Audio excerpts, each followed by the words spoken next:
BRICS सम्मेलन पर सबकी नजर है और ब्रिक्स सम्मेलन से पहले पुतिन का जो बयान आया है, बड़ा बयान। पुतिन ने कहा G7 देशों से आगे निकला ब्रिक्स देश और 2027 तक G7 देशों से बहुत आगे निकलेगा ब्रिक्स। ये पुतिन का बड़ा बयान।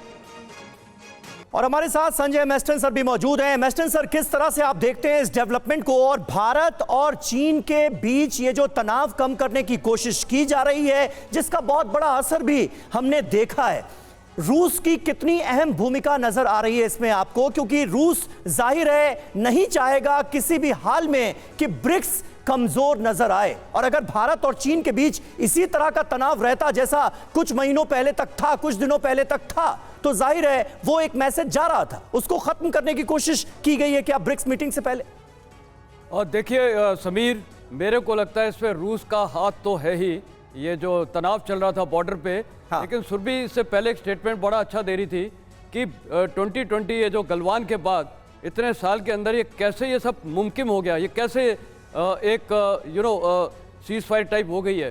तो कहने का मतलब ये है, देखिए यही दिखाता है, विश्व के लिए सबसे बड़ा लेसन है कि लड़ाई नहीं, डायलॉग और डिप्लोमेसी। जो आपने बताया 21 लेवल की टॉक्स हुई, हमारे फॉरेन मिनिस्टर भी मिले वांग यी से, कितनी चीज़ें हुई हैं, ये सब हुआ है पॉसिबल डायलॉग और डिप्लोमेसी की वजह से, और वही एक सबसे बड़ा लेसन है। और मेरे ख्याल ये जो हुआ है, इससे साफ जाहिर है कि ये जो पॉलिसी रहेगी, अभी प्राइम मिनिस्टर की मीटिंग होएगी शी जिनपिंग के साथ, और मेरे को लगता है उसके बाद और भी बड़े फैसले लिए जाएंगे। हो सकता है कि अगर चीज़ें ठीक दिखी तो हाल ही में कुछ एक आध साल के अंदर ही या कुछ महीने के अंदर मेरे को लगता है इकोनॉमिक ट्रेड टाइज वगैरह रिस्टोर किया जा सकता है। दूसरा, एक और इंडिया की मेरे को बहुत बड़ी भूमिका लगती है। देखिए, आज इंडिया का सबसे बड़ी शक्ति है, हमने एक स्ट्रैटेजिक ऑटोनॉमी रखी है, और आज विश्व में जितने मल्टीलेटरल ऑर्गेनाइजेशंस हैं, चाहे आसियान ले लिए, चाहे एससीओ ले लिए, चाहे ब्रिक्स ले लिए, चाहे क्वाड ले लिए, हम सबके हिस्सेदार हैं। कहने का मतलब है भारत वही करेगा जो हमारे देश के हित में है, और ना हम रूस के दबाव में, ना वेस्ट के दबाव में, अमेरिका के दबाव में कुछ काम करेंगे। बिल्कुल, वो मैं बोलूँगा आज भारत के लिए विन विन सिचुएशन है।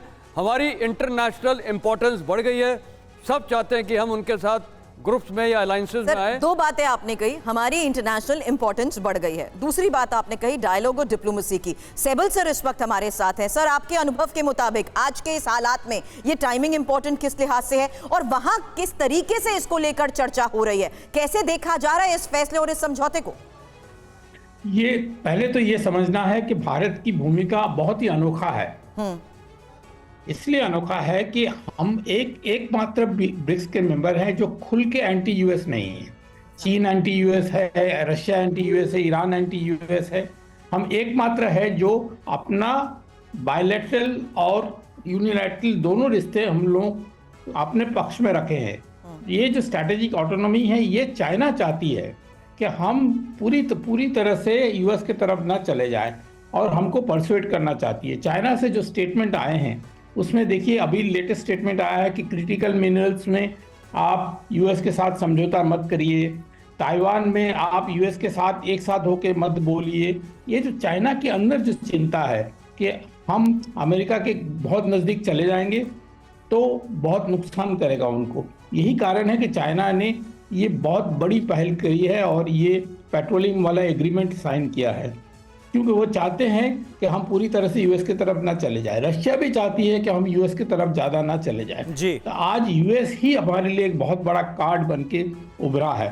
यूएस की ज़रूरत यूएस चाहती है कि हम पूरी तरह से ब्रिक्स में और रशिया और चीन के स्ट्रैंगल होल्ड में ना आए। तो हमारा एक बहुत ही अनोखा रोल है इसमें, जो किसी और देश का नहीं है। बाकी लोग तो पूरी तरह से कमिटेड है। ऐसी हालत में हमारी डिप्लोमेसी जीत रही है। इससे पहले कभी भी इतनी अच्छी और अनोखी परिस्थिति भारत की रही नहीं है।